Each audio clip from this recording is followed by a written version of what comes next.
നമുക്ക് ഈശോ നൽകുന്ന വചനഭാഗത്തില് പ്രത്യേകമായിട്ട് നമ്മുടെ കഷ്ടപ്പാടുകളില്ലാത്ത ആരുമില്ല അല്ലെ? നമുക്കെല്ലാവർക്കും ഒരു തരത്തിലല്ലെങ്കിൽ മറ്റൊരു തരത്തില് കഷ്ടപ്പാടുകളും വേദനകളും ദുരിതങ്ങളും രോഗങ്ങളും ഒന്നുമില്ലെങ്കിൽ വെറുതെ ഇരുന്ന് ആലോചിച്ച് കഷ്ടപ്പാടുകൾ വരുത്തും, മനസ്സിന്റെ ഭാരം വരുത്തും, ഉത്കണ്ഠകൾ വരുത്തും അല്ലേ? വരത്തില്ലേ? അതെ അതെ അത് മനുഷ്യർക്ക് ഒരു നേച്ചർ, മനുഷ്യന്റെ നേച്ചർ. വെറുതെ ഇങ്ങനെ ഇരിക്കുമ്പോഴേക്കും പല കാര്യങ്ങളും നമ്മളിങ്ങനെ ഇരുന്ന് കൊടുത്താൽ മതി, ബാക്കിയുള്ള കാര്യം തന്നെ വന്നോളും അല്ലെ? നമ്മള് നൂറ് വാർത്തകളുടെ നടുവില് ആണ് ജീവിക്കണത്. അതും നല്ല വാർത്തകളൊന്നും അല്ല അല്ലെ? നല്ല വാർത്തകളായിരുന്നെങ്കിൽ നമുക്ക് ഒരുപാടൊന്നും ചിന്തിച്ച് സമയം കളയണ്ട, ആശ്വസിച്ചും സമാധാനിച്ചും ഒക്കെ ഇരിക്കാമായിരുന്നു. പക്ഷെ ഇന്നിപ്പോ നമുക്ക് ചിന്തിച്ച് ജീവിക്കേണ്ട ഒരു കാലം തന്നെയാണ് അല്ലെ? നമ്മുടെ ചിന്തകള് ജാഗ്രത പുലർത്തേണ്ട കാലം തന്നെയാണ്. എങ്കിലും നമ്മളെ കൊണ്ട് എന്തെങ്കിലും സാധിക്കോ കാര്യങ്ങൾക്കൊരു നടപടിയാകാനായിട്ട്? ഇല്ല, നടപടിയാവില്ല അല്ലെ? അപ്പൊ അതുകൊണ്ട് ദൈവം തന്നെ നമ്മളെ സഹായിക്കണം. ഇന്നലെ ഞാനൊരു ചെറിയ വീഡിയോ കണ്ടു. അത് ഇങ്ങനെയാണ്. ഒരു ഡോക്ടർ, വലിയൊരു പ്രസിദ്ധനായ ഒരു ഡോക്ടർ മാർക്ക് എന്നാണ് പേര്. ഒരു ക്യാൻസറിന്റെ നല്ല ചികിത്സ. അപ്പോ ആ വ്യക്തി ഒരു യാത്രക്ക് പുറപ്പെട്ടു. എന്തോ മീറ്റിംഗ്, എന്തോ അത്യാവശ്യത്തിനായിട്ടുള്ള യാത്ര. അപ്പൊ കയറിയിരുന്ന ഫ്ലൈറ്റ് എന്തോ പ്രശ്നം വന്നു, ലാൻഡ് ചെയ്തു. അടുത്ത സ്ഥലത്തുനിന്ന് ഡോക്ടർ ഒരു കാറ് റെന്റിനെടുത്ത് അവിടെ നിന്ന് ഭയങ്കര ഫാസ്റ്റ് ആയിട്ട് പോയിക്കൊണ്ടിരിക്കുന്ന സമയത്ത് വലിയൊരു മൂടൽമഞ്ഞ് വന്ന് വഴി തെറ്റിപ്പോയിട്ട് ഈ പുള്ളിക്ക് പിന്നെ മുമ്പോട്ട് പോകാൻ പറ്റണല്ലോ. പിന്നെ അടുത്ത് ഇരുട്ടി മൂടൽമഞ്ഞ് വന്ന് മൂടിക്കിടക്കാം, മുമ്പോട്ടുള്ള വഴിയൊന്നും കാണുന്നില്ല. അങ്ങനെ അടുത്തൊരു ചെറിയൊരു കുടില് പോലത്തെ ഒരു ചെറിയൊരു വീട് കാണുമ്പോൾ തൽക്കാലം ഒരു വഴി അന്വേഷിച്ച്, എന്താ ഇപ്പൊ ആ സ്ഥലത്ത് വഴിയൊക്കെ ഏകദേശം അറിയാൻ പറ്റുമല്ലോ. അപ്പൊ അങ്ങനെ വഴിയെ ചോദിച്ച് ചെല്ലാന്ന് വിചാരിച്ച് കയറി ചെല്ലുന്ന ഒരു ചെറിയ വീടാണ്. അപ്പൊ അവിടെ ഒരു അമ്മയും ഒരു കുഞ്ഞും ഉണ്ട്. അവിടെ അവര് വളരെ ദരിദ്രാവസ്ഥയാണെങ്കിലും അവര് ഈ ഡോക്ടറാണെന്നൊന്നും അവർക്കറിയില്ല. അപ്പോ ഇവര് ഇങ്ങനെ വേദനിച്ചിരിക്കുകയാണ്. അപ്പൊ അവര് പറയുന്നുണ്ട്, ഇന്നിവിടെ കഴിഞ്ഞിട്ട് ഈ മഞ്ഞൊക്കെ മാറണമല്ലോ, പെട്ടെന്നൊന്നും മഞ്ഞ് മാറില്ല. അപ്പൊ അതുകൊണ്ട് അതൊക്കെ കഴിഞ്ഞ് ഫ്രഷായി സ്വസ്ഥമായിട്ട് അടുത്ത ദിവസം യാത്ര ചെയ്യാന്ന് പറയുമ്പോൾ ഡോക്ടർ മനസ്സോടെ അങ്ങനെ അവിടെ ഇരിക്കുന്നു. അപ്പോഴാണ് ഈ ഡോക്ടറിന്റെ ഈ വ്യക്തി, ഈ ലേഡി വന്നിട്ട് ഇവിടുത്തെ വിശേഷമൊക്കെ ചോദിക്കുമ്പോഴേക്കും ഈ മോനെ കാണിച്ചു കൊടുക്കും. മോന് ഒരു പ്രത്യേകമായ ക്യാൻസർ ബാധിതനായ ഒരു കൊച്ചാണ്. അപ്പോ ഈ ലേഡി പറയാണ്, എനിക്കൊരു നിവൃത്തിയില്ല, ഒരു ഡോക്ടറുണ്ട്, ഈ മോനെ ചികിത്സിക്കാൻ പറ്റിയൊരു ഡോക്ടറുണ്ട്, ഡോക്ടർ മാർക്ക് എന്നാണ് പുള്ളിയുടെ പേര്. ഞാൻ ഒരുപാട് കോണ്ടാക്ട് ചെയ്യാനൊക്കെ ശ്രമിച്ചു, പക്ഷെ എനിക്ക് ഇതുവരെട്ടും സാധിച്ചില്ല. ഒരു നിവൃത്തിയില്ലാത്തതുകൊണ്ട് ഞാനിവിടെ ഇരുന്ന് പ്രാർത്ഥിച്ചുകൊണ്ടിരിക്കുകയാണ് എന്ന് പറഞ്ഞു. അപ്പോ യഥാർത്ഥത്തിൽ മുമ്പിൽ നിൽക്കുന്നത് ഡോക്ടർ മാർക്ക് തന്നെ ആയിരുന്നു. അപ്പോ അങ്ങനെ വന്നപ്പോ ഈ ഡോക്ടർമാർക്ക് കണ്ണുനീരും വലിയ ദൈവീകമായ ഒരു ഇടപെടലിന്റെ വഴികൾ ഓർക്കുകയാണ് നേരം. അതായത് ഈ ഡോക്ടർ ഒരു എയർപോർട്ടിൽ നിന്നും തന്റെ സ്വന്തം സ്ഥലത്ത് നിന്നും ഫ്ലൈറ്റ് കയറി കുറച്ച് മൂവിങ് ആയപ്പോഴേക്കും പ്രശ്നമായി. പിന്നെ അവിടെ നിന്ന് അടുത്ത നെക്സ്റ്റ് സ്ഥലത്ത് ലാൻഡ് ചെയ്തിട്ടാണ് പിന്നെ അവിടെ നിന്നൊരു ഇതൊക്കെ ഓരോ വഴികൾ ഇങ്ങനെ ആലോചിക്കുകയാണ്. അപ്പോ ഇങ്ങനെ ആലോചിച്ചപ്പോഴേക്കും ഇവിടെ ലേഡി ഇരുന്ന് പ്രാർത്ഥിക്കുകയാണ് ഈ ഡോക്ടർ മാർക്കിനൊന്ന് കോണ്ടാക്ട് ചെയ്യാൻ വേണ്ടി. അപ്പൊ ദൈവം വരുത്തിയ വഴികൾ ഡോക്ടർ ഇങ്ങനെ ആലോചിക്കണം. ഈ ഒരു പ്രാർത്ഥനയ്ക്ക്, ഈ ലേഡിയുടെ പ്രാർത്ഥനയ്ക്ക് ഇത്രമാത്രം ശക്തി ഉണ്ടെന്ന്. അതായത് ലേഡിയുടെ പ്രാർത്ഥനയ്ക്ക് മാത്രമല്ല, എല്ലാവരുടെയും പ്രാർത്ഥനയ്ക്കും അതിന്റെ ശക്തിയുണ്ട് അല്ലെ? ദൈവകരങ്ങളിൽ നമ്മൾ പ്രാർത്ഥിച്ച് ഏൽപ്പിക്കുന്ന ഓരോ കാര്യങ്ങൾക്കും എന്തുണ്ട്? പ്രതിഫലമുണ്ട്. പ്രാർത്ഥനയ്ക്ക് ഒരു ഊർജമുണ്ട് അല്ലെ? നമ്മളറിയാത്ത ഏതോ സ്ഥലത്തിരിക്കുന്ന ഒരിക്കലും കോണ്ടാക്ട് ചെയ്യാൻ പറ്റാത്ത ഒരു വ്യക്തിയെ നമ്മൾക്ക് മുമ്പിൽ കർത്താവ് കൊണ്ടുവന്ന് തരണമെങ്കിൽ ആ വഴികൾ, ആ വ്യക്തിക്ക് ഇങ്ങോട്ട് വരേണ്ട ഒരു കാര്യമില്ല. വഴി തെറ്റി വഴി ബ്ലോക്ക് ചെയ്തു ഈ കുടിലിന്റെ മുമ്പിൽ കൊണ്ടുവന്ന്, ഈ ചെറിയൊരു വീടിന്റെ മുമ്പിൽ കൊണ്ടുവന്ന് ബ്രേക്ക് ഡൗൺ ചെയ്ത് ഈ വീട്ടിലോട്ടല്ലാതെ വേറൊരു വഴിയില്ല, ഒരു വ്യക്തിയില്ല, ഒന്നുമില്ലാത്തൊരവസ്ഥയിൽ ഈ ഡോക്ടറിനെ കൊണ്ടെത്തിച്ചു. ഇത് റിയലായിട്ട് സംഭവിച്ചൊരു കാര്യമാണ്. അപ്പം അതായത് നമ്മളുടെ പ്രാർത്ഥനയ്ക്കും നമ്മളുടെ ജീവിതത്തിന്റെ മേലും ദൈവത്തിനുണ്ടാവുന്ന നോട്ടം പോലെ ഒരിക്കൽ പോലും നമുക്ക് പോലും ആ നോട്ടമില്ല. ഉണ്ടോ നമുക്ക്? നമ്മൾക്ക് പോലും നമ്മുടെ ജീവിതവുമായിട്ട് യാതൊരു നോട്ടവും ഇല്ല. ഉണ്ടായിരുന്നെങ്കിൽ നമ്മൾ കുറച്ചും കൂടി കെയർഫുൾ ആയിട്ട് ഇരിക്കുമായിരുന്നു. അതുപോലെ താല്പര്യത്തോടു കൂടി ജീവിക്കുമായിരുന്നു. അതുപോലെ നമ്മുടെ പ്രതിസന്ധികളെ അതിജീവിക്കുവാനായിട്ട് നമുക്ക് മോളീന്നൊരു ശക്തിയും മോളീന്നൊരു ഇടപെടലും ഉണ്ടാവുമെന്ന് പ്രത്യാശയോടുകൂടെ ഇരിക്കുമായിരുന്നു. പലപ്പോഴും മനുഷ്യന് ഉത്കണ്ഠയും ബുദ്ധിമുട്ടും വിഷമതകളൊക്കെ കൂടി കൂടി വരുന്നതിന്റെ കാരണം ഈ ഒരു വഴി തുറന്നു കിട്ടാൻ വേണ്ടി ദൈവത്തിന് മുമ്പിൽ ഇരുന്ന് പ്രാർത്ഥിക്കാൻ വേണ്ടി തന്നെയാണ്. അല്ലെ? ദൈവത്തിന് മുമ്പിൽ ഇരുന്ന് പ്രാർത്ഥിക്കാൻ വേണ്ടി തന്നെയാണ്, അല്ലെങ്കിൽ ദൈവത്തോട് ആവശ്യപ്പെടാൻ വേണ്ടി തന്നെയാണ്. അപ്പൊ ദൈവം തന്റെ ദൂതരയച്ച് അവിടുന്ന് നമ്മെ സഹായിക്കും എന്ന് പറയുന്നത് വെറുതെ എഴുതി വെച്ചിരിക്കുന്നതല്ല. ഈ ലോകത്ത് ഓരോ പ്രഭാതത്തിലും പ്രദോഷം വരെയും ഈ വചനങ്ങളെല്ലാം പല ദേശങ്ങളിലെ, രാജ്യങ്ങളിലെ, വ്യക്തികളിലെ, കുടുംബങ്ങളിലെ, സമൂഹങ്ങളിലൊക്കെ ഇതിങ്ങനെ ആക്റ്റീവ് ആയിക്കൊണ്ടിരിക്കുന്നു, പ്രവർത്തിച്ചുകൊണ്ടിരിക്കുന്നുണ്ട്. നമുക്കത് അനുഭവിക്കാൻ പറ്റാത്തത് നമ്മളുടെ വിശ്വാസവും നമ്മുടെ ജീവിത മേഖലകളൊക്കെ ചിലപ്പോൾ ഒരു വർഷം കൊണ്ട് കിട്ടേണ്ട കാര്യമാണെങ്കിൽ ചിലപ്പോൾ ദൈവം ആഗ്രഹിക്കുകയാണ് ഇവള് കുറെ നാളായി, ഇങ്ങനെ ഒരു വർഷമായി പ്രാർത്ഥിക്കണത്, ഇന്ന് അത്ര നാളൊന്നും കാത്തിരിക്കണ്ടേ, ഇവള് ഇത്രയും പ്രാർത്ഥിച്ചല്ലേ. വിധവയുടെ പ്രാർത്ഥന അങ്ങനെയാണ് നിറവേറ്റി കൊടുത്തത്, അല്ലെ? നിരന്തരം ശല്യപ്പെടുത്തിക്കൊണ്ടിരുന്ന കർത്താവിനും അതൊരു ഇറിറ്റേഷൻ ആവും. ശല്യം ഇതൊന്നും മാറിക്കൊടുത്തേക്കാം, ശരിയാക്കി കൊടുത്തേക്കാം. കാരണം അവളുടെ സിൻസിയർ ആയിട്ടുള്ള പ്രാർത്ഥനയ്ക്ക് ദൈവത്തിന് ഇങ്ങനെ അസ്വസ്ഥത തോന്നും. ദൈവത്തിന് നമ്മൾ എപ്പോഴും ഇങ്ങനെ ഇറിറ്റേഷൻ ചെയ്തുകൊണ്ടിരിക്കണം.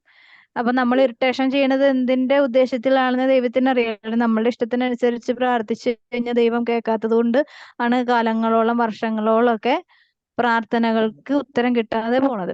നമ്മൾ പ്രാർത്ഥിക്കുമ്പോ എന്താ പ്രാർത്ഥിക്കേണ്ടത്? നമ്മളുടെ പ്രാർത്ഥനയുടെ വേദനയോടുകൂടെ തന്നെ ലക്ഷക്കണക്കിന് കോടിക്കണക്കിന് മനുഷ്യര് പ്രാർത്ഥിക്കാനോ ദൈവം എന്താണെന്ന് അറിയാനോ അറിയാത്ത ഒരുപാട് മനുഷ്യരുടെ ഇടയിലാണ് നമ്മൾ അറിയുന്ന ദൈവത്തെ, ശക്തിയുള്ള ദൈവത്തെ, നമ്മളെ സഹായിക്കാൻ കഴിവുള്ള ദൈവത്തെ, സർവശക്തനും അധികാരിയും അവകാശിയും ആയ ദൈവത്തെയാണ് നമ്മൾ വിളിക്കുന്ന ആ ബോധ്യത്തോടെ നമ്മൾ പ്രാർത്ഥിക്കുന്നെങ്കിൽ തീർച്ചയായും നമ്മളും രക്ഷപ്പെടും, അവരും രക്ഷപ്പെടും, ഇല്ലേ?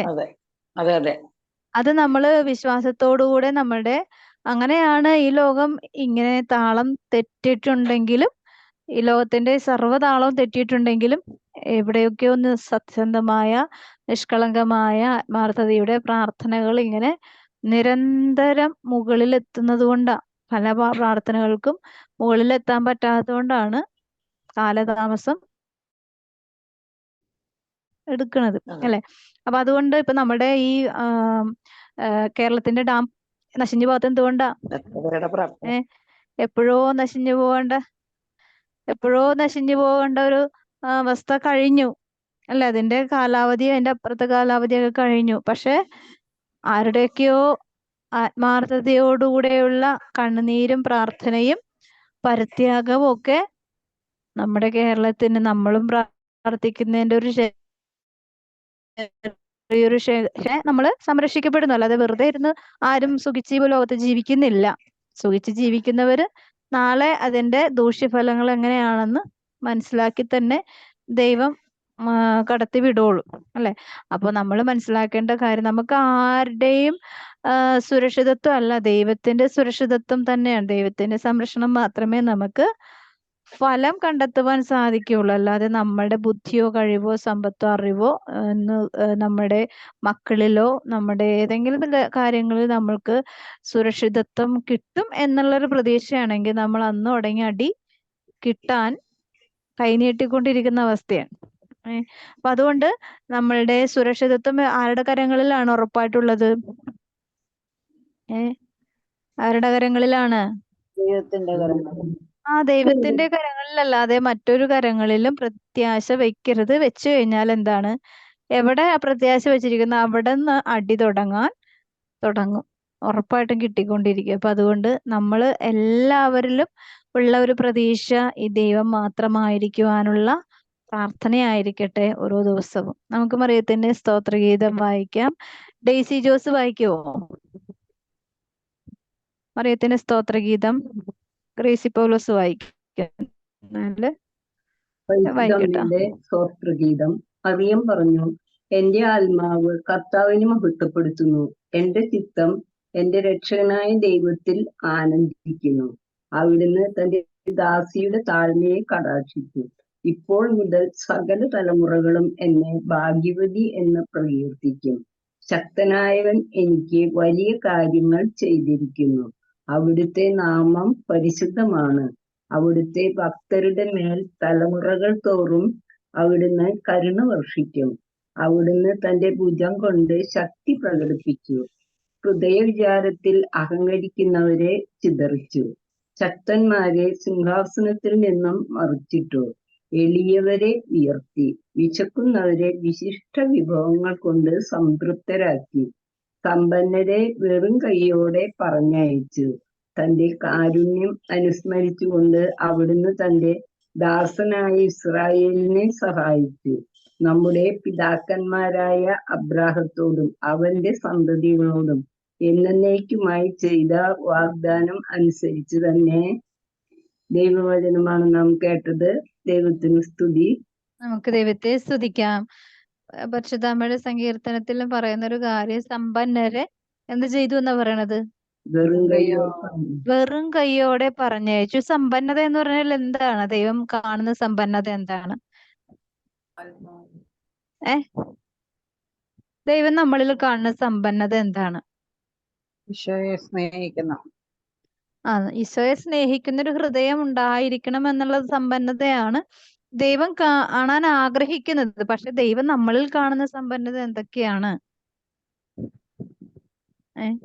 നമ്മുടെ കുറെ കുറവുകളുണ്ട് അല്ലെ? കുറവുകള് നമുക്ക് എന്താണ്? സമ്പത്ത് എന്ന് പറഞ്ഞാല് നമ്മുടെ മക്കളൊരു സമ്പന്നതയാണ്. നമ്മളുടെ പാരമ്പര്യം ഒരു സമ്പന്നതയാണ്. പല പ്രാവശ്യം പറഞ്ഞിട്ടുള്ള കാര്യങ്ങളാണ് ഇതൊക്കെ. നമ്മുടെ പാരമ്പര്യം ഒരു സമ്പത്താണ്. നമ്മൾക്ക് ഉണ്ടാവുന്ന സമ്പത്ത്, അതായത് പ്രോപ്പർട്ടിയൊക്കെ നമുക്ക് ഒരു സമ്പത്ത് തന്നെയാണ്. പിന്നെ എന്തെന്നാ, നമ്മുടെ മക്കള്, നമ്മുടെ നമ്മുടെ ഈ ആൾബലം, നമ്മുടെ പാരമ്പര്യമൊക്കെ നമുക്ക് ഇന്ന് വരെ ഉണ്ടായിട്ടുള്ളതെല്ലാം ഒരു തരത്തിൽ ദൈവം തന്ന സമ്പന്നത അല്ലെ? നമ്മൾ ആരും ഏകനായി ജനിക്കുന്നില്ല. നമുക്കൊരു ഫാമിലി ഉണ്ട് അല്ലെ? നമുക്കൊരു ഫാമിലി ഉണ്ട്. നമ്മളിങ്ങനെ മുകളിൽ നിന്ന് ഇങ്ങനെ പൊട്ടിമുളച്ചും അല്ലെങ്കിൽ പുല്ലിൽ മുളച്ചു വന്നതെന്നല്ല, ഒരു ഫാമിലിയിലാണ് നമ്മൾ ജനിച്ചത് അല്ലെ? അപ്പൊ ഇന്നലെ എനിക്കൊരു ബാപ്റ്റിസം ഉണ്ടായിരുന്നു. എൻ്റെ ഒരു അടുത്ത റിലേറ്റീവ് തന്നെയാണ്. അപ്പോ അവർക്ക് 3 മക്കളുണ്ടായിരുന്നു. അപ്പൊ എൻ്റെ അനിയനായിട്ട് വരും. അപ്പൊ ഞാൻ അവനിപ്പോ സ്പെയിനിലാണ് ഇരിക്കുക. അപ്പൊ അവൻ വരാൻ പറ്റിയില്ല. അപ്പൊ അവന്റെ 3ാമത്തെ കുട്ടിയുടെ ബാപ്റ്റിസം ആയിരുന്നു. അപ്പൊ അവൻ എന്നെ വിളിച്ചിട്ട്, ഇവിടെ നാട്ടിലുണ്ടായിരുന്നപ്പോ ഒന്നും എന്നെ വിളിക്കില്ലായിരുന്നു. അപ്പൊ ഞാൻ ചെറുപ്പത്തിലേക്ക് അവരുടെ വീട്ടില് തന്നെയാണ് എപ്പോഴും പോയി വെക്കേഷനൊക്കെ ആയിരുന്നത്.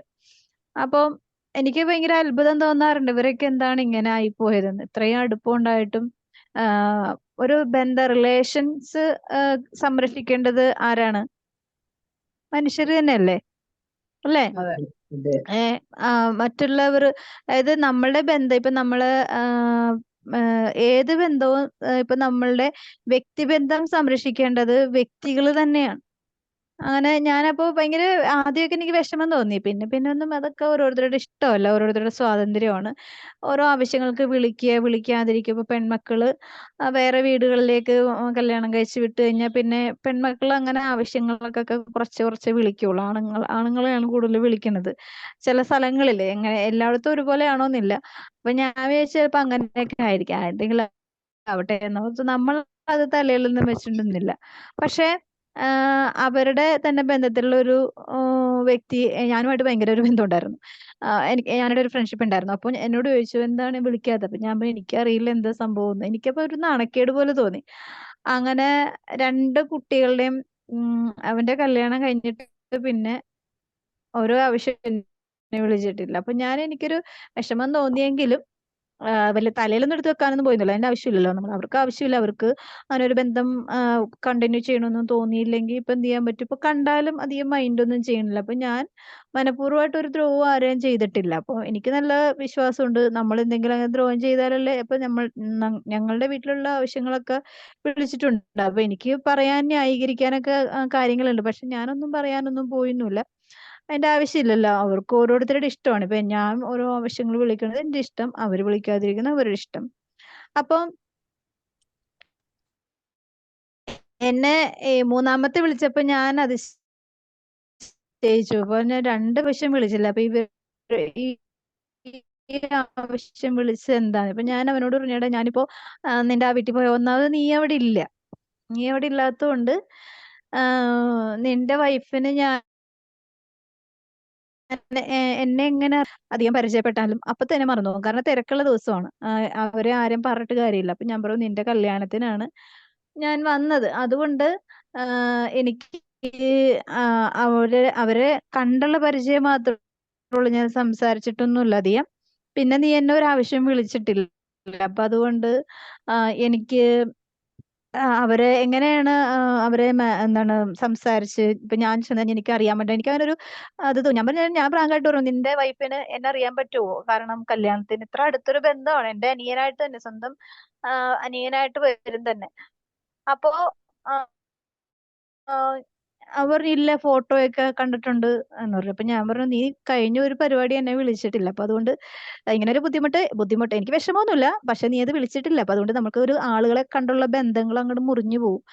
അപ്പൊ നീ ഇപ്പൊ ഇത് വിളിച്ച് എനിക്ക് അതിശയം തന്നെ. പിന്നെ അങ്ങനെ ആ വിഷയം അവനെ വിഷമിപ്പിക്കണ്ടല്ലോ. അവൻ പുറത്ത് അവന് സ്പെയിനിൽ അവന് അവിടെ ജോലി കിട്ടി അങ്ങോട്ട് പോയി. പിന്നെ അവനെ വിഷമിപ്പിക്കണ്ടല്ലോ എന്ന് പറഞ്ഞ് ഞാൻ കൂടുതലൊന്നും പറയാൻ പോയില്ല.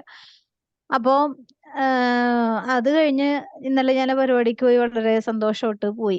അപ്പൊ ഞാൻ ഓർത്തു ഈ ബന്ധങ്ങൾ മുറിച്ചു മാറ്റാനൊക്കെ നമുക്ക് എല്ലാവർക്കും സാധിക്കും അല്ലെ? ബന്ധം നമുക്കൊരു ജീവിതത്തിൽ ഒരു സമ്പന്നത തന്നെയാണ് അല്ലെ? നമുക്കൊരു ആരുമില്ലാത്തൊരവസ്ഥ, അല്ലെങ്കിൽ ബന്ധങ്ങളിൽ ആരുമില്ലാത്തൊരവസ്ഥ വരുമ്പോഴാണ് ഈ ബന്ധങ്ങളുള്ളവരുടെ വില മനസ്സിലാക്കാൻ പറ്റുന്നത് അല്ലെ? പലരും ഈ ഭൂമിയിൽ പല പല ബന്ധങ്ങളുണ്ട്. പക്ഷെ ആരുടെയും ബന്ധങ്ങളെ പ്രോത്സാഹിപ്പിക്കാനോ കമ്മ്യൂണിക്കേഷൻ ചെയ്യാനോ താല്പര്യമില്ലാത്തത് കൊണ്ടാണ് ബന്ധങ്ങൾ മുറിഞ്ഞ് ഏകാന്തമായിട്ട് പോണത്, അല്ലെങ്കിൽ ആരുമില്ലാതായി പോണത്. അല്ലാണ്ട് ഒരു അപ്പനും അമ്മയും ഉള്ളിടത്തോളം കാലം അവരുടെ ഫാമിലി ഉണ്ടാവും, അമ്മയുടെ ഫാമിലി ഉണ്ടാവും, അങ്ങനെ ഓരോരോ ബന്ധങ്ങൾ ഉണ്ടാവും. അപ്പോ ഇത് നമുക്ക് മനുഷ്യന്റെ ഈ ലോക ജീവിതത്തിൽ ബന്ധങ്ങൾ ആർക്കും ഇല്ല എന്ന് പറയാൻ പറ്റില്ല. എല്ലാവർക്കും റിലേഷൻസ് ഉണ്ട്. പക്ഷെ ഓരോരുത്തരുടെ ഇഷ്ടം അനുസരിച്ച് അത് കൊണ്ടുപോകുന്നു. ചിലവര് ആവശ്യങ്ങൾക്ക് വേണ്ടി ഉപയോഗിക്കും, ചിലവര് അനാവശ്യമായിട്ട് ഉപയോഗിക്കും, ചിലവര് ഉപയോഗിക്കാതെ ഇരിക്കും. അങ്ങനെ അടുത്ത ജനറേഷൻ ആരാണ് എന്താണെന്ന് അറിയില്ല. ഇപ്പോഴുള്ള ജനറേഷനിലെ ആളുകൾക്ക് തന്നെ ആരാണ് എന്താണ് ആന്റിമാരാരാണ് എല്ലാവർക്കും എല്ലാവരെയും കൃത്യമായിട്ട് അറിയാൻ പറ്റണില്ല.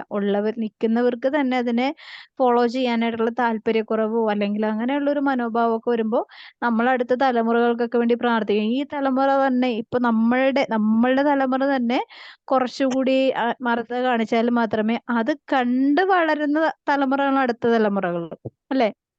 അത് കണ്ട് വളരുന്ന ഇപ്പൊ ഞാൻ ചെയ്യുന്നത് എന്താണോ അത് കണ്ടു വളരുന്നതാണ് അടുത്ത തലമുറകൾ. അല്ലാതെ അവര് കാണാതെ എങ്ങനെയാണ് അവർക്ക് മനസ്സിലാക്കാൻ പറ്റണത്?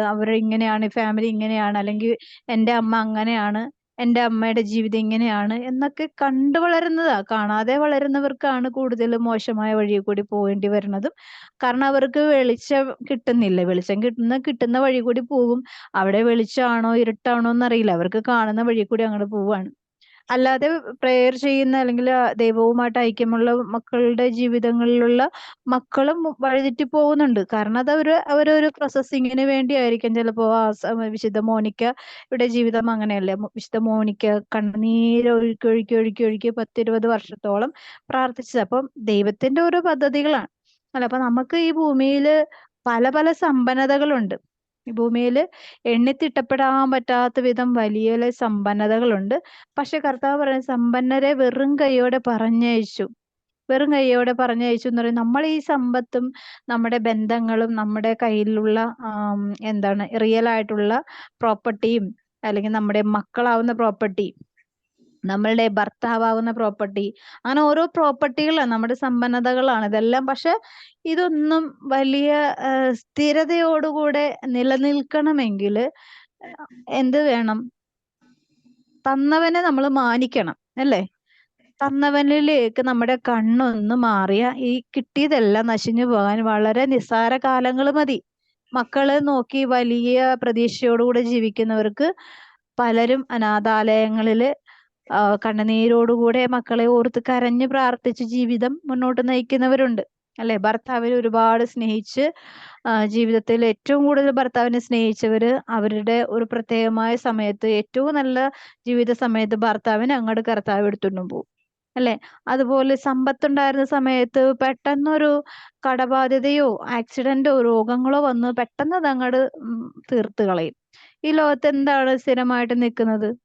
എന്താണ് സ്ഥിരമായിട്ട് നിൽക്കുന്നത്?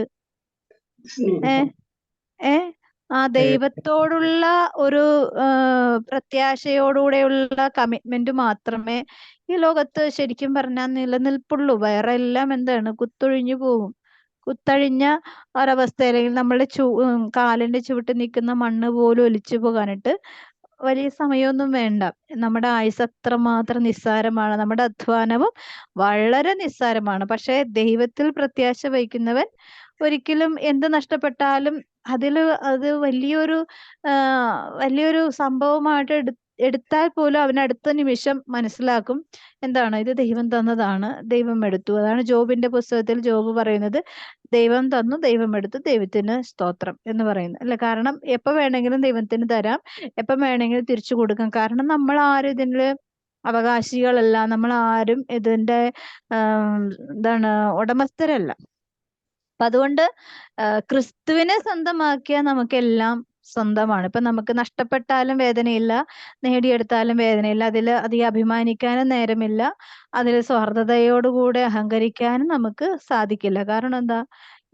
അതാണ് ഒരു ദൈവീകമായ ഒരു ആത്മാവ്, അല്ലെ? പരിശുദ്ധാത്മാവ് നയിക്കുന്ന ഒരു വ്യക്തിത്വത്തിന് അങ്ങനെ ഒരു പ്രത്യേകമായ ഗിഫ്റ്റാണ് ദൈവം കൊടുക്കുന്നത്. കാരണം നഷ്ടപ്പെട്ടാലും നേടിയെടുത്താലും ഒരേപോലെ നിലനിൽക്കുവാൻ ദൈവത്തിന്റെ ആത്മാവ് നമ്മളെ സഹായിക്കും. ഇന്ന് നമുക്ക് നൽകിയിരിക്കുന്ന വചനഭാഗം തന്നെ, എന്നെ ശക്തനാക്കുന്ന യേശു ക്രിസ്തുവിലൂടെ എല്ലാം ചെയ്യാൻ എനിക്ക് സാധിക്കും. നമുക്കറിയാം പൗലോസ്ലീഹയ്ക്ക് ഉണ്ടാകുന്ന വലിയ പ്രതിസന്ധികളുടെ നടുവിലാണ് ഫിലിപ്പീൻസിൽ വെച്ച് പൗലോസ്ലീഹ പറയുന്ന വചനമാണ്, എന്നെ ശക്തനാക്കുന്ന. അതായത് നമ്മൾ വളരെ സമ്പന്നതയിലായിരുന്നു. പൗലോസ്ലീഹ പറയുന്ന പൗലോസ്ലീഹയുടെ ജീവിതം സൗളായിരിക്കുമ്പോൾ വലിയ എല്ലാ തരത്തിലും ഭയങ്കര ശക്തിയുള്ളൊരു വ്യക്തിത്വമായിരുന്നു, എല്ലാം നേടിയെടുക്കാനും. അതുകൊണ്ടാണല്ലോ ക്രിസ്ത്യാനിയെ പീഡിപ്പിക്കാൻ വേണ്ടി ഇത്ര ധൈര്യപൂർവ്വം ഇറങ്ങി തിരിച്ചത്. അപ്പൊ അവിടെ നിന്ന് ഒരു പ്രകാശം മതി, ദൈവത്തിന്റെ ഒരു പ്രകാശം വന്ന് വീണപ്പോ തന്നെ ആളുടെ കാര്യം കഴിഞ്ഞു. പിന്നെന്താണ്?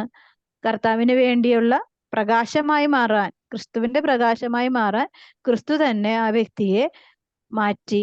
അങ്ങനെ പൗലോസ്ലീഹ ആയതാണ്. അപ്പോ ദൈവം ശക്തനാക്കുന്ന ഒരുവനെ ഈ ലോകം ചിലപ്പോൾ പല വിധത്തിൽ തളർത്താനും തകർക്കാനും നശിപ്പിക്കാനൊക്കെ ശ്രമിച്ചുകൊണ്ടിരിക്കും. അതെന്താ കാര്യം? ദൈവം അവനെ പരിപോഷിപ്പിക്കുന്നു എന്നുള്ളത് ദൈവത്തിന് അറിയുന്നത് പോലെ തന്നെ പിശാചിന് അറിയാം. കാരണം ക്രിസ്തുവിന്റെ മക്കളെ, അതായത് ക്രിസ്ത്യാനികളെ കൊല്ലുക എന്നുള്ളത് ആരുടെ ഡ്യൂട്ടിയാണ്? പിശാചിന്റെ ഡ്യൂട്ടിയാണ്, അല്ലെ? പിശാചിന്റെ ഡ്യൂട്ടി എന്നും അതല്ലേ നടന്നുകൊണ്ടിരിക്കുന്നത്. ഇന്ന് ഞാനൊരു ഹെയ്ത്തിയിലെ ഒരു നവദമ്പതികൾ, അവർ 2022 കല്യാണം കഴിച്ചതാണ്. അവര് മിഷൻ പ്രവർത്തനത്തിന് വേണ്ടി ഇറങ്ങിയതാ. അവര് ഈ അടുത്ത ദിവസം കൊല്ലപ്പെട്ടു എന്ന് പറഞ്ഞു. വളരെ ചെറുപ്പക്കാരായ മിഷൻ. ഞാനപ്പോ ഓർക്കണം, നമ്മളൊക്കെ എന്ത് ചെയ്യുന്നു? നമ്മളാകെ പ്രാർത്ഥിക്കുന്നു എന്നല്ലാതെ നമ്മൾ എന്തെങ്കിലും പ്രവർത്തിക്കുന്നുണ്ടോ? ഓരോ മനുഷ്യര് ഈ ഇത്ര ചെറുപ്പത്തിലെ തന്നെ വളരെ നല്ലൊരു കപ്പിള്, അവര് 2 വർഷമായിട്ടുള്ളൂ കല്യാണം കഴിച്ചിട്ട്, കർത്താവിന് വേണ്ടി ജീവൻ എല്ലാം ഉപേക്ഷിച്ച് നല്ലൊരു ജീവിതം വേണമെങ്കിൽ പടുത്തുയർത്താമാകുന്ന ആ പ്രായത്തില്, നല്ല യുവത്വം തുളുമ്പി നിൽക്കുന്ന പ്രായത്തില് കർത്താവിന്റെ സ്നേഹത്താൽ എരിയുമ്പോൾ അവർക്ക് എല്ലാം ഉപേക്ഷിച്ച് ലോകത്തിന്റെ മുമ്പിൽ ഏറ്റവും ക്രിട്ടിക്കലും ഏറ്റവും സാഹസികതയുമുള്ള സ്ഥലത്തേക്ക് അവര് മിഷൻ ശുശ്രൂഷ ചെയ്ത് അവസാനം അവരെ വെടിവെച്ച് കൊന്നു വന്നിട്ട് തീ വെച്ച് കൊല്ലാനും കൂടി ശ്രമിച്ചതാണ്, പക്ഷെ അത് ചെയ്തില്ല. ഞാനപ്പോ ഓർക്കാൻ ദൈവം ആ വ്യക്തിയുടെ ആ 2 മക്കളുടെ പ്രാണന്റെ മേല് ഉതിർന്ന വേദനകളും ആ മരണവും മരണവെപ്രാളവും ആ രക്തച്ചൊരിച്ചിലും ഒക്കെ കർത്താവ് കണക്ക് പുസ്തകത്തിൽ ആ രാജ്യത്തിന്റെ മേല് കൂടുതൽ കൃപ ചൊരിയാനായിട്ട് കണക്കാക്കി വെച്ചിട്ടുണ്ടാവും. പക്ഷെ നമ്മൾ അവരുടെ വിഷമവും വേദനയും അവരുടെ റിസ്ക്കുള്ള ജീവിതമൊക്കെ നമ്മളെങ്ങനെ കാണും? നമുക്കൊന്നും അവർക്ക് വേണ്ടി പ്രാർത്ഥിക്കാൻ പോലും നമുക്ക് ഓർമ്മ പലപ്പോഴും കിട്ടാറില്ല, അല്ലെ? നമ്മളെപ്പോഴും അത് ഓർക്കാം. മിഷൻ മേഖലകൾക്ക് വേണ്ടി നമ്മളൊരു ഒരു രഹസ്യത്തിൽ മാത്രം ഓർക്കുന്നുള്ളൂ. അത് നമ്മളിവിടെ പ്രാർത്ഥിക്കുന്നതുകൊണ്ടായിരിക്കും ഓർക്കുന്നത്. പിന്നെ നമ്മുടെ പ്രാർത്ഥനകളിലൊന്നും ഈ മിഷൻ മേഖലകൾ കടന്നു വരാറുണ്ടോ ശരിക്കും? കടന്നു വരുന്നുണ്ടെങ്കിൽ നല്ലത്, വരുന്നില്ലെങ്കിൽ നമ്മൾക്ക് അതൊരു പ്രാർത്ഥനാ കടമുണ്ട് അതുകൊണ്ടാണ് തുടക്കത്തിൽ നമ്മൾ പ്രാർത്ഥിക്കാൻ ഉത്തരവാദിത്വമുള്ളതും പ്രാർത്ഥിക്കാൻ മറന്നു പോകുന്നതും പ്രാർത്ഥിക്കേണ്ടതുമായ എല്ലാ മേഖലകളെയും നമ്മളുടെ അജ്ഞതയിലിരുന്നു കൊണ്ട് തന്നെ പരിശുദ്ധാത്മാവിനോട് പ്രാർത്ഥിക്കുകയാണ്. ദൈവമേ, ഞങ്ങൾ ആ മേഖലകൾക്കും വേണ്ടി ഞങ്ങൾ പ്രാർത്ഥിക്കുന്നു എന്ന് പരിശുദ്ധാത്മയുടെ ഹൃദയത്തിലേക്ക് സമർപ്പിച്ച് പ്രാർത്ഥിക്കാറുണ്ട്. എവിടേക്കാണ് നമ്മളുടെ ഈ നിസ്സാരമായ നമ്മുടെ ജീവിതത്തിന്റെ ഈ സമയങ്ങൾ കൂടി വരുന്ന പ്രാർത്ഥനകൾ ആർക്കൊക്കെയാണ് വേണ്ടത് നമുക്കറിയില്ല.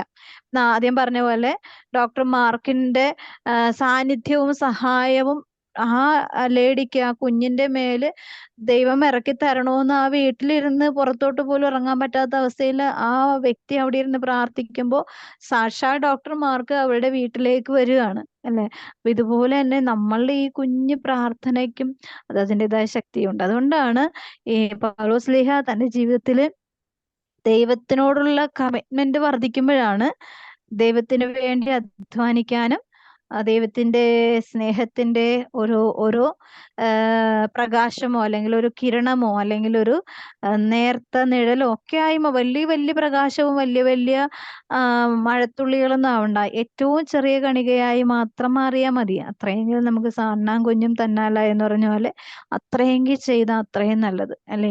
ഈ ഭൂമിയിൽ നമുക്കറിയാം, ദൈവഭയമില്ലാത്ത, ദൈവത്തെ അനുസരിക്കാതെ ദൈവത്തിന്റെ നന്മയും കരുണയും അനുഗ്രഹവും അനുദിനം അനുഭവിച്ചുകൊണ്ടിരിക്കുന്ന കോടിക്കണക്കിന് മനുഷ്യരുടെ ഇടയിലാണ് ഞാനും നിങ്ങളൊക്കെ ഇപ്പോഴും ജീവിച്ചുകൊണ്ടിരിക്കുന്നത്. അപ്പോൾ എന്തെങ്കിലും ചെറിയൊരു അറിവ് നമുക്ക് കിട്ടുന്നുണ്ടെങ്കിൽ അത് ദൈവത്തിന്റെ മഹത്വത്തെ വെളിപ്പെടുത്താൻ വേണ്ടി എനിക്ക് കിട്ടുന്ന ഒരു വലിയ ഒരു ദൗത്യമാണ്. അല്ലാതെ നമ്മൾ അതിൻ്റെ അപ്പുറത്തൊന്നും പ്രതീക്ഷിക്കേണ്ട. ദൈവത്തിന്റെ മഹത്വം നമ്മുടെ ജ്ഞാനസ്നാനം എന്ന കൂദാശയിൽ കൂടി നമ്മൾ അറിഞ്ഞും അറിയാതെയൊക്കെ നമ്മളെ ഏൽപ്പിച്ചിട്ടുണ്ട്. അത് പിന്നീട് ആവർത്തിക്കുന്നത് എവിടെയാണ്? ദിവ്യകാരുണ്യ സ്വീകരണം, അത് കഴിഞ്ഞ് സ്ഥൈര്യലേപനം. ഇതൊക്കെ പരിശുദ്ധാത്മാവിന്റെ പ്രവർത്തനത്താൽ ഓരോ പ്രായത്തിന്റെയും സമയങ്ങളുടെയും കാലങ്ങളുടെയും സമയങ്ങളിൽ നമ്മൾ രൂപാന്തരിക്കപ്പെടുകയാണ് സുവിശേഷ പ്രഘോഷണത്തിന്, അല്ലെ? ആണോ? കേക്കാമോ? നമ്മൾ ഓരോ സമയവും ദൈവകൃപയുടെ മുമ്പിൽ രൂപാന്തരപ്പെടുകയാണ്.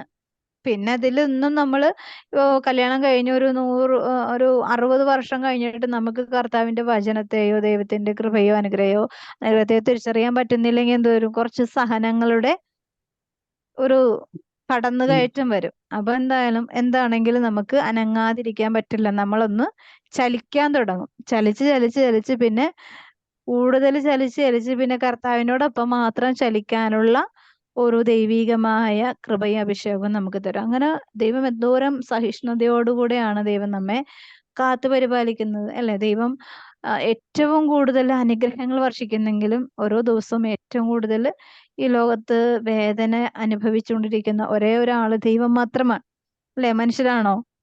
മനുഷ്യരാണെന്ന് പറയാൻ നമുക്ക് പറ്റുമോ?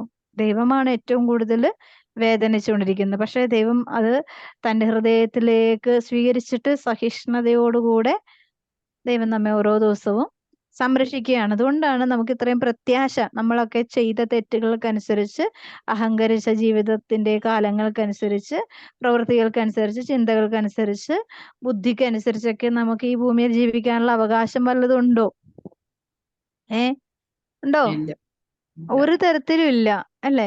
എന്നിട്ടും നമ്മൾ ഇവിടെ ജീവിച്ചിരിക്കുന്നു എന്നുള്ളത് തന്നെ ഒരു വലിയ ഒരു ദൈവാനുഗ്രഹത്തിന്റെ മുമ്പിലാണ് നമ്മൾ ഓരോരുത്തരായിരിക്കുന്നത്. അതുകൊണ്ടാണ് പൗലോസ്ലീഹയും ഈ ഒരു അവസ്ഥയിൽ തന്നെയാണ്, എന്നെ ശക്തനാക്കുന്നവനൂടെ ഈ ക്രിസ്തുവിനെ അറിയുന്നതിൽ കൂടെയാണ് എനിക്ക് ഈ ലോകത്തിൽ ഇനി ദൈവമേ എനിക്ക് കിട്ടിയ ബാക്കിയുള്ള ആയുസ് ഉണ്ടല്ലോ, ബാലൻസ് കിടക്കുന്ന ആയുസ്, അതിൽ വെച്ച് ഇരുന്നു കൊണ്ട് പ്രവർത്തിക്കാൻ ദൈവം ഒത്തിരി അഭിഷേകം ദൈവമക്കൾക്ക് തരുന്നുണ്ട്. അത് ഉപയോഗിക്കുക, പരമാവധി യൂട്ടിലൈസ് ചെയ്യുക. ചിലപ്പോൾ 62-ാമത്തെ വയസ്സിൽ നമ്മൾ മരിക്കും എന്ന് ദൈവം ഏതെങ്കിലും തരത്തിൽ നമ്മൾ അറിയിക്കുക. അപ്പൊ നമ്മൾ 60 വയസ്സായി, 2 വർഷം കൂടിയുള്ള എന്ത് ചെയ്യും എന്നോർത്ത് നമ്മൾ വെപ്രാളപ്പെട്ട് പരവശപ്പെട്ട് വേദനിച്ചൊക്കെ ജീവിക്കും. പക്ഷെ ശാന്തമായിരുന്നാൽ മതി. നമ്മുടെ ഇരിക്കുന്ന ആ സഹനങ്ങളിൽ കൂടി പോലും ദൈവം നമ്മളുടെ പ്രാർത്ഥനയ്ക്കനുസരിച്ച്, ആത്മാർത്ഥതയ്ക്കനുസരിച്ച്, സ്നേഹത്തിനനുസരിച്ച്, നമ്മുടെ പ്രവൃത്തികൾക്കും വിശ്വസ്തതയ്ക്കനുസരിച്ച് ഈ 2 വർഷം, ഈ 60 വർഷത്തിനെ മാനേജ് ചെയ്ത്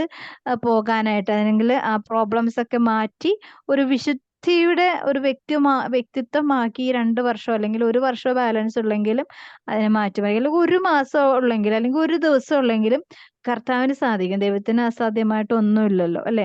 ഒറ്റ നിമിഷം കൊണ്ട് തന്നെ ദൈവം എന്ത് ചെയ്തു? നല്ല കള്ളനെ പറുദീസയിലേക്ക് എടുത്തു, അല്ലെ? അധിക സമയം എടുത്തോ? വളരെ കുറച്ച് സമയം കൊണ്ട് ആളെ ദൈവം കൊണ്ടുപോയപ്പോ ദൈവത്തിന് സമയത്തിന്റെ മേൽ അധികാരമുണ്ട്, അവകാശമുണ്ട്. നമ്മള് ആ ഒരു ബോധ്യത്തോടുകൂടെ ദൈവസന്നിധിയിൽ ഈ നമ്മൾ തളർന്നു പോകുമ്പോൾ പൗലോസ് ശ്ലീഹ പറയുന്ന ഈ വചനം ഏറ്റെടുത്തുകൊണ്ട് എന്നെ ശക്തനാക്കുന്ന യേശുക്രിസ്തുവിലൂടെ എല്ലാം ചെയ്യാൻ എനിക്ക് സാധിക്കും. പണ്ട് എനിക്ക് ദൈവം വലിയ വിഷമത്തിൽ കൂടിയൊക്കെ പോകുന്ന സമയത്തൊക്കെ ഈ വചനങ്ങളൊക്കെ തന്നിട്ടാണ് എന്നെ ശക്തിപ്പെടുത്തിയത്, ധൈര്യപ്പെടുത്തിയത്, മുന്നോട്ട് നയിച്ചത്. ഇപ്പോഴാണ് എനിക്ക് മനസ്സിലായത് അന്നൊക്കെ ശക്തിപ്പെടുത്തിയതിന്റെ ഉദ്ദേശം എന്തിനാണെന്ന്. അപ്പൊ നമുക്കും ആ ഒരു ജീവിത ശൈലി, ആ ഒരു രീതി പ്രാക്ടീസ് ചെയ്യാനുള്ള ഒരു അനുഗ്രഹം ഈ ആയുസ്സിൽ തന്നെ അധ്വാനിച്ച് തന്നെ നേടിയെടുക്കണം. നമ്മുടെ പ്രാർത്ഥനകൾ അങ്ങനെ വിശുദ്ധമായി മാറട്ടെ എന്ന് പ്രാർത്ഥിക്കാം. ഈശോയുടെ തിരുഹൃദയ